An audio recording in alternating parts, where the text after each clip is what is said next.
नमस्कार एंड सत श्री अकाल दोस्तों। इट डजंट मैटर तुम ये वीडियो कब देखते हो, अपने बोर्ड एग्जाम से 6 महीने पहले, 4 महीने पहले, 2 महीने पहले, जब भी इस वीडियो को देखते हो, अगर ये 3 वे स्ट्रैटेजी को तुम लोग अप्लाई कर लेते हो अपनी पढ़ाई में, तो बेटा तुम लोग क्लास 12th मैथ्स में फोड़कर आओगे। This is my guarantee. Not just class 12th maths, physics, chemistry, bio, किसी भी सब्जेक्ट में ये स्ट्रैटेजी अप्लाई करके देखना, तुमको इंप्रूवमेंट दिखेगा, तुमको डिफरेंस दिखेगा। इनफैक्ट अगर तुम साइंस स्ट्रीम के स्टूडेंट भी नहीं हो ना, ह्यूमैनिटीज ले रखी है या फिर तुम लोगों ने कॉमर्स ले रखी है, अपने रिस्पेक्टिव सब्जेक्ट्स में स्ट्रैटेजी अप्लाई करना, तुमको फर्क दिखेगा। क्या है ये 3 वे स्ट्रैटेजी दोस्तों? सिलेबस वेटेज की ना घुट्टी लगा लो इतने बढ़िया तरीके से कि हर चीज फिंगर टिप्स पे हो। जैसे अगर मैं अभी तुम लोगों से पूछ लूं कि रिलेशंस एंड फंक्शंस की कितनी वेटेज है, तो तुमको एकदम से प्रॉम्प्टली आंसर देना है। उसके साथ साथ मैं तुमसे ये पूछ लूं कि केस बेस्ड क्वेश्चंस कहां से बनने के ज्यादा चांसेस हैं, 5 नंबर वाले क्वेश्चंस कहां से ज्यादा बनने के चांसेस हैं, तो पूरे के पूरे सिलेबस की वेटेज की आउटलाइन तुमको बहुत अच्छे से दिमाग में फीडेड होनी चाहिए।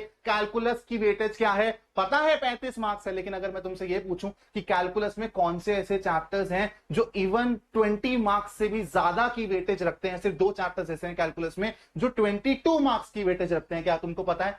कोई बात नहीं, सब बताएंगे तुम्हारे सर। उसके बाद दूसरा पॉइंट है बेटा चैप्टर वाइज फ्रेमवर्क। ये अब एक नई टर्म है तुम लोगों के लिए। इसका मतलब क्या है? हर चैप्टर की आउटलाइन, हर चैप्टर का फ्लो चार्ट दिमाग में ना बस जाना चाहिए कि ये इंपॉर्टेंट सब टॉपिक्स हैं इस चैप्टर के, ये इंपॉर्टेंट टाइप के क्वेश्चंस हैं जो कि बोर्ड एग्जाम में पूछे जा चुके हैं। क्या मैं ये सारे के सारे क्वेश्चंस प्रैक्टिस कर चुका हूं? कौन सा मेरा वीक एरिया है, कौन से टाइप के क्वेश्चंस करने में मेरे को दिक्कत आ रही है, इस टाइप के क्वेश्चंस मेरे को और लगाने हैं। तो ये चैप्टर वाइज फ्रेमवर्क में मैं एक डिटेल्ड वीडियो भी बनाने की सोच रहा हूं, जिसमें मैं तुमको चैप्टर वाइज बेटा इंपॉर्टेंट क्वेश्चंस बताऊंगा। उसके साथ साथ मैं ये भी बताऊंगा कि कौन से चैप्टर से केस बेस्ड क्वेश्चन बन सकता है, कौन से चैप्टर से 5 मार्क वाले क्वेश्चन बन सकते हैं। जैसे तुमको एक एग्जांपल दूं, मैट्रिसेस एंड डिटरमिनेंट्स का जो यूनिट है बेटा, वो ऑब्जेक्टिव क्वेश्चंस के पॉइंट ऑफ व्यू से बहुत इंपॉर्टेंट है। 5 ऑब्जेक्टिव क्वेश्चन तुम्हारे मैट्रिसेस एंड डिटरमिनेंट्स ही आएंगे। क्या बात तुमको ये पता थी? नहीं पता थी ना? तो चैप्टर वाइज फ्रेमवर्क की अगर तुम एक अलग से वीडियो चाहते हो, तो बेटा इस वीडियो पे 100 कमेंट कर देना और बोल देना चैप्टर वाइज फ्रेमवर्क की वीडियो बना दो। और तीसरा स्टेप क्या है बेटा? 1 टीचर, 1 गाइडेंस, 1 रिसोर्स। इसके बारे में मैं और बात करूंगा, अभी वीडियो को एंड तक जरूर देखना। तो सबसे पहले बेटा सिलेबस वेटेज का आइडिया आप लोगों को बहुत अच्छे से लगना चाहिए। एक बहुत बड़ी मिसकंसेप्शन है, पता है क्या? बच्चों को लगता है कि सर बुक 2 में इंटीग्रल्स जैसा बड़ा चैप्टर है, वेक्टर अलजेब्रा है सर, उसके साथ साथ 3D ज्योमेट्री है सर, उसके साथ साथ प्रोबेबिलिटी है सर, ये सारे के सारे हाई वेटेज वाले चैप्टर हैं। तो बच्चोतो को ये लगता है, आप लोग भी शायद ऐसा सोचते होंगे कि बुक 2 की वेटेज ज्यादा है, लेकिन ऐसा नहीं है। बुक 1 और बुक 2 दोनों की वेटेज बेटा 50-50% है। आप लोगों को पता है ना कि कैलकुलस कितने मार्क्स की है? कैलकुलस है 35 मार्क्स की। और आपको पता है इस 35 मार्क्स में से 22 मार्क्स, यस, इस 35 मार्क्स में से 22 मार्क्स सिर्फ 2 चैप्टर कैरी करते हैं। कौन कौन से? चैप्टर 5 और चैप्टर 6, यानी कि कॉन्टिन्यूटी एंड डिफरेंशियबिलिटी और एप्लीकेशन ऑफ डेरिवेटिव। तो जो इंटीग्रल्स चैप्टर के पीछे आप एकदम पढ़े रहते हो, आपको पता है इंटीग्रल्स के तीनों चैप्टर, यानी कि इंटीग्रल्स, एप्लीकेशन ऑफ इंटीग्रल्स और डिफरेंशियल इक्वेशन, खाली 13 मार्क्स के हैं बेटा।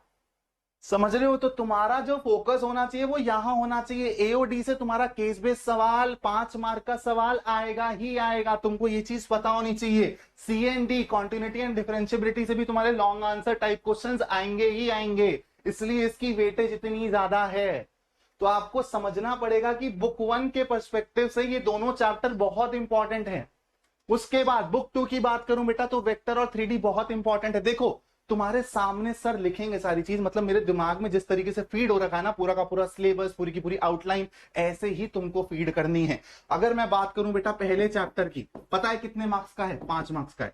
दूसरा चैप्टर 3 मार्क्स का है। तीसरा चैप्टर, चौथा चैप्टर, दोनों के दोनों 10 मार्क्स के। उसके बाद 5वां, 6ठा चैप्टर 22 मार्क्स का है। उसके बाद बाकी 3 चैप्टर हैं 13 मार्क्स के। इस तरीके से तुमको दिमाग में सारी चीजें फीड होनी चाहिए। उसके बाद बेटा अगर मैं बात करूं लीनियर प्रोग्रामिंग की, 5 मार्क्स का। अगर मैं बात करूं प्रोबेबिलिटी की, 8 मार्क्स का। वेक्टर और 3D की बात करूं बेटा, 14 मार्क्स की।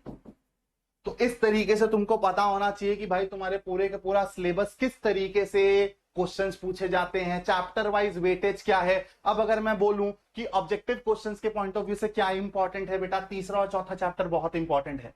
लॉन्ग आंसर टाइप के क्वेश्चंस के हिसाब से बात करूं तो ये चैप्टर और ये चैप्टर प्रोबेबिलिटी से केस बेस्ड बेटा आ ही रहा है हर साल, और इस साल भी तुमको प्रोबेबिलिटी से केस बेस्ड देखने के 95% चांसेस है। रिलेशंस एंड फंक्शंस, इससे बेटा आपका एक केस बेस्ड भी आ सकता है, एक 5 नंबर का सवाल भी आ सकता है। आपका जो ITF है इसमें फिक्स है कि आप लोगों का एक ऑब्जेक्टिव आएगा और एक 2 मार्क का सवाल आएगा, या फिर एक 3 मार्क का सवाल आएगा बस। तो आपको इतनी सारी चीजें वेल डिफाइंड तरीके से दिख रही हैं यार, तो आपको प्रिपरेशन करने में दिक्कत आएगी ही नहीं ना। लेकिन यही समझना, यही अपने फिंगर टिप्स पे लाना, यही सबसे बड़ा टास्क है। और इसी चीज के लिए मैंने बोला ना, ये वाली वीडियो आएगी, सारी चीजें क्लियर हो जाएंगी। थोड़ा सा और आगे बढ़ते हैं बेटा। अब चैप्टर वाइज फ्रेमवर्क की जो वीडियो आएगी उसमें मैं हर चीज पे बात करूंगा कि यार चैप्टर वाइज कौन कौन से कॉन्सेप्ट्स इंपॉर्टेंट है। ठीक है, आप लोगों को ये as a homework, as a task भी करना है। मेरी तो वो वीडियो आ जाएगी 3-4 दिन में, अगर आप लोग 100 कमेंट्स कर दोगे। लेकिन अगर आप लोग खुद से भी ये चीज थोड़ी सी रिसर्च करोगे तो बेटा आपको बहुत हेल्प होगी। चैप्टर वाइज सारे के सारे कॉन्सेप्ट्स लिस्ट डाउन कर लो, एक A4 साइज शीट लो, उसमें क्या करो, चैप्टर वाइज सारे के सारे इंपॉर्टेंट कॉन्सेप्ट्स लिस्ट डाउन कर लो। जैसे रिलेशंस एंड फंक्शंस में इक्विवेलेंस रिलेशन को समझना, रिफ्लेक्सिविटी, ट्रांजिटिविटी, सिमेट्रिसिटी को समझना, उसके साथ साथ 1-1 कैसे प्रूव करते हैं, ऑन-टू कैसे प्रूव कर सकते हैं, यही सब क्वेश्चंस आते हैं बेटा। तो ये सब आप लोग लिस्ट डाउन कर लो। इससे रिलेटेड क्वेश्चंस आपने बनाए हैं अच्छे खासे। कोई टाइप के क्वेश्चंस में आपको ज्यादा दिक्कत हो रही है तो उसके थोड़े से और क्वेश्चंस लगाना। तो ये सब आएगा बेटा चैप्टर वाइज फ्रेमवर्क में, जिसके लिए एक इंडिविजुअल वीडियो आएगी। लेकिन ये आपकी प्रिपरेशन के लिए सबसे इंपॉर्टेंट है, सबसे ज्यादा इंपॉर्टेंट है। और वही मैं बोल रहा हूं, नॉट जस्ट मैथ्स, यही चीज आप फिजिक्स के लिए, केमिस्ट्री के लिए, बायो के लिए अप्लाई करेंगे बेटा, आप हर सब्जेक्ट में बोर्ड कराएंगे। उसके बाद आता है बेटा 1 टीचर 1 रिसोर्स स्ट्रैटेजी। इसका मतलब क्या है, बहुत ध्यान से समझना। ये एक सबसे इंपॉर्टेंट स्लाइड है बेटा। मैं जानता हूं आप लोग ना 2 रूट से प्रिपरेशन करते, एक होता है हमारा फ्री रूट, एक होता है हमारा परफेक्टली गाइडेड, जिसको हम लोग पेड रूट भी कहते हैं। अब बच्चा फ्री रूट से पढ़कर भी अच्छा कर सकता है, पेड रूट से पढ़ के भी अच्छा कर सकता है, और ऐसा भी हो सकता है कि बच्चा ना इससे अच्छा करे ना इससे अच्छा करे। तो किस पे डिपेंड करता है, एक बच्चे पे डिपेंड करता है, उसके डिसिप्लिन पे डिपेंड करता है, उसके डेडिकेशन पे डिपेंड करता है। जरूरी नहीं है कि अगर आपने पेड कोर्स ले लिया किसी का तो आप फोड़ कर आओगे। आप लोगों की जिम्मेदारी है कि भाई आप उसको डेडिकेटेडली फॉलो करो। और हो सकता है कि जो बच्चा कहीं पर भी पेड कोर्स में नहीं है, वो बच्चा सिर्फ यूट्यूब की मदद से ऐसे ही फ्री मटेरियल कर करके इस बच्चे से भी अच्छा कर जाए। तो it all depends on self discipline and dedication. तो अगर बेटा मैं समझता हूं आपके फाइनेंशियल कंडीशन उतनी अच्छी नहीं है, आप एक परफेक्टली गाइडेड एटमॉस्फेयर में नहीं पढ़ सकते हो, आपने किसी का कोर्स नहीं लिया है, ठीक है, मैथ्स का, तो आप लोग फ्री मटेरियल को यूज करो। लेकिन इसके लिए आपको डिसिप्लिन रहना पड़ेगा। और यहां पर भी आपको ये चीज ध्यान में रखनी है कि आपको एक टीचर फिक्स कर लेना है। जैसे बेटा मैं इसका एग्जांपल देता हूं आप लोगों को, ठीक है। मैं 9th 10th 11th 12th in fact NDA, JE, SSC हर टाइप की मैथ्स पढ़ा सकता हूं, हर टाइप की मैथ्स पढ़ा सकता हूं। बच्चा जो मेरे से 10वीं से जुड़ा हुआ है वो आज तक मेरे साथ है। मेरा चैनल बहुत छोटा है लेकिन आपको दिख रहा होगा कि यार ठीक ठाक व्यूज है, क्योंकि वो बच्चों की ना लॉयल्टी मेरे पास है। उनको मैंने 10वीं में जैसे गाइड किया, उन्होंने मेरे में वो ट्रस्ट डाला हुआ है, और आज तक वो सर पे ट्रस्ट करते हैं, सर के लिए लॉयल हैं। तो आप लोगों को भी बेटा अपना ऐसा एक मास्टर ढूंढना है जो आपको लगे कि यार इस इंसान से मेरी फ्रीक्वेंसी बहुत बढ़िया से मैच हो रही है, ये मेरे को अच्छे से मेंटोर कर सकता है, गाइड कर सकता है। तो अगर आप फ्री वाला रूट अपनाते हैं तो भी आपको एक मास्टर पकड़ना है, अगर आप पेड वाला रूट अपनाते हैं तो भी आपको एक मास्टर पकड़ना और उसमें अपना पूरा ट्रस्ट डाल देना बेटा। Loyalty should be there. उसके बाद फ्री मटेरियल यूज करोगे बेटा तो आप लोगों को डिसिप्लिन्ड रहना पड़ेगा। यूट्यूब पे वीडियोस आपको बतेरी मिल जाएंगे, ठीक है। सेल्फ स्टडी तो बेटा करनी पड़ेगी, चाहे आप ये करो चाहे आप ये करो। ऑनलाइन क्वेश्चन प्रैक्टिस करने के लिए बतेरी साइट्स आप लोगों को मिल जाएंगी। उसके बाद साथ एक ही टीचर पकड़ना है भाई, ये बॉटम लाइन है। अगर आप पेड मटेरियल लेते हो बेटा तो सेल्फ स्टडी तो यहां भी करनी पड़ेगी, डेडिकेशन यहां भी दिखाना पड़ेगा। मैंने बताया कोर्स लेने से बेटा अच्छे मार्क्स की गारंटी नहीं मिलती। इसका मतलब ये नहीं है कि मास्टर बुरा है, इसका मतलब ये है कि आप लोगों ने कुछ डेडिकेशन से भाई पढ़ाई करी ही नहीं, आपने सिर्फ कोर्स लेके छोड़ दिया, तो वैसे काम नहीं चलेगा। क्वेश्चन प्रैक्टिस, पीडीएफ, डीपीपीस जो भी आपको मास्टर प्रोवाइड कर रहा है बेटा, चाहे वो कोर्स में कर रहा है चाहे वो अलग से कर रहा है, सैंपल पेपर्स कर रहा है, आप उस पर फुल्ली ट्रस्ट करके उस मटेरियल को करो, आप लोग फोड़ कर आओगे। अब बेटा चाहे आप इस कैटेगरी में हो चाहे आप इस कैटेगरी में हो। अगर मैं मैथ्स की बात करूं तो तुम्हारे गगन सर, गगन भैया, रॉकी भाई, जैसे भी तुम मेरे को एड्रेस करते हो बेटा, मैं फुल एफर्ट करूंगा। अगर तुम रूट 1 अपनाते हो तो भी तुमको हेल्प करूंगा, रूट 2 अपनाते हो तो भी तुमको हेल्प करूंगा। और अपनी मैं तुमको सारी की सारी बेटा जो भी मेरी क्या बोलते हैं उसको, सीमाएं है ना, वो भी बता दूंगा मैं।